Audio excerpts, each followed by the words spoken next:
Assalamualaikum warahmatullahi wabarakatuh. Teman-temanku semuanya yang berbahagia. Pada kesempatan kali ini saya akan bercerita tentang kisah Nabi Ishak alaihi salam. Bahwasanya Nabi Ishak adalah putra Nabi Ibrahim yang bersama Sarah. Ishak artinya tertawa. Dinamakan demikian karena ibunya tertawa sewaktu mendengar kabar dari malaikat bahwa ia akan mengandung. Padahal umur Sarah pada waktu itu sudah 99 tahun dan Ibrahim sudah 120 tahun. Ada juga yang menyebutkan Sarah pada waktu itu berumur 90 tahun dan Ibrahim 100 tahun. Sarah merasa sudah terlalu tua untuk melahirkan. Itulah sebabnya ia tertawa ketika mendengar kabar akan mengandung dan melahirkan anak. Tentang kenabian Ishak ini tersebut dalam Al-Quran, yaitu yang berbunyi, dan kami beri dia kabar gembira dengan kelahiran Ishak, seorang nabi yang termasuk orang-orang soleh. Kami limpahkan keberkahan atasnya dan atas Ishak. Dan di antara anak cucunya ada yang berbuat baik dan ada pula yang berbuat zalim terhadap dirinya sendiri dengan nyata. Surat As-Saffat ayat 112-113. Nabi Ishak mengajak kaumnya untuk beribadah dan hanya menyembah Allah saja tanpa menyekutukannya. Ia juga menerima wahyu dan meneruskan ajaran ayahnya yaitu Ibrahim. Nabi Ishak kawin dengan wanita Haran atau Irak dan dikaruniai 2 orang putra. Yang pertama bernama Esau dan yang kedua bernama Yakub. Dalam memimpin umat, Nabi Ishak dikenal sebagai nabi yang bersifat ramah tamah, hingga umatnya merasa senang, rukun, dan diberi kemakmuran yang berlimpah ruah oleh Allah Subhanahu wa Ta'ala. Itulah kisah Nabi Ishak alaihi salam. Dan dari pasangan Nabi Ishak dan Rifqah lahirlah 2 orang putra. Pertama Ais dan kedua Yakub.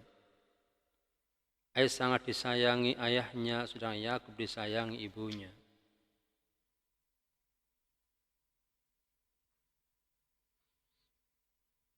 Pada saat usia lanjut, Nabi Ishak tak dapat melihat. Ia sering dilayani oleh Ais. Ais memang pandai berburu dan sering mendapat kijang. Sedang Yakub senang berada di rumah mempelajari ilmu-ilmu agama. Pada suatu hari Rifqah menyuruh Yakub agar menyiapkan hidangan untuk ayahnya. Sebelum dilakukan oleh Ais, sesudah melayani ayahnya. Ayahnya mendoakan Yakub, mudah-mudahan engkau menurunkan nabi-nabi dan raja. Doa nabi adalah doa yang mustajab. Aisyah mengetahui bahwa adiknya telah mendapat doa yang baik dari ayahnya menjadi iri. Ia mendendam kepada Yakub karena telah dianggap lancang mendahului menyiapkan hidangan kepada ayahnya. Sejak saat itu terjadilah perpecahan antara Ais dan Yakub. Ais bahkan mengancam Yakub akan dibunuhnya supaya keturunannya tidak menjadi nabi dan raja. Untuk menghindari pembunuhan ayahnya, memerintahkan Yakub agar pergi ke negeri Fadan. Di sana ada pamannya yang bernama Laban bin Batwih. Yakub tidak berani berjalan di siang hari, takut akan diketemukan dan disiksa kakaknya. Ia berjalan di malam hari, sedang siang harinya ia beristirahat. Oleh sebab itu, anak keturunan Yakub disebut Israel, artinya berjalan malam. Akhirnya ia sampai di Irak dengan selamat dan bertemu dengan pamannya. Pamannya berkata, "Kau boleh tinggal di sini. Kau akan kukawinkan dengan anakku, tapi syaratnya kau harus menggembalakan ternakku yang banyak selama 7 tahun. Inilah maharnya." Yakub pun setuju. Sesudah 7 tahun bekerja, ia dikawinkan dengan putra pamannya yang bernama Laia. Kemudian menggembalakan kambing lagi selama 7 tahun dan dikawinkan dengan Rahil, adik Laia. Pada saat itu, mengawini kakak beradik memang diperbolehkan. Tapi pada zaman sekarang, umat Nabi Muhammad dilarang mengawini kakak beradik sekaligus, kecuali kakak perempuan tersebut sudah mati. Yakub akhirnya juga kawin lagi dengan 2 orang perempuan jariyah atau pelayan Laia dan Rahil yang mengurus segala keperluan kedua istrinya. Dengan demikian Yakub mempunyai 4 orang istri.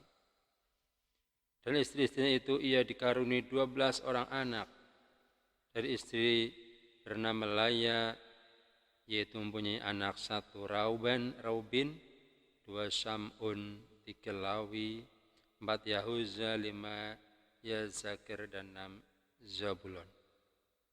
Dari istrinya yang bernama Rahil, yaitu putra 1 yang bernama Bunyamin, 2 Yusuf dari Jariyah Rahil, 1 dan 2 Naftali dari Jariyah Laia, 1 Jad, 2 Asyir.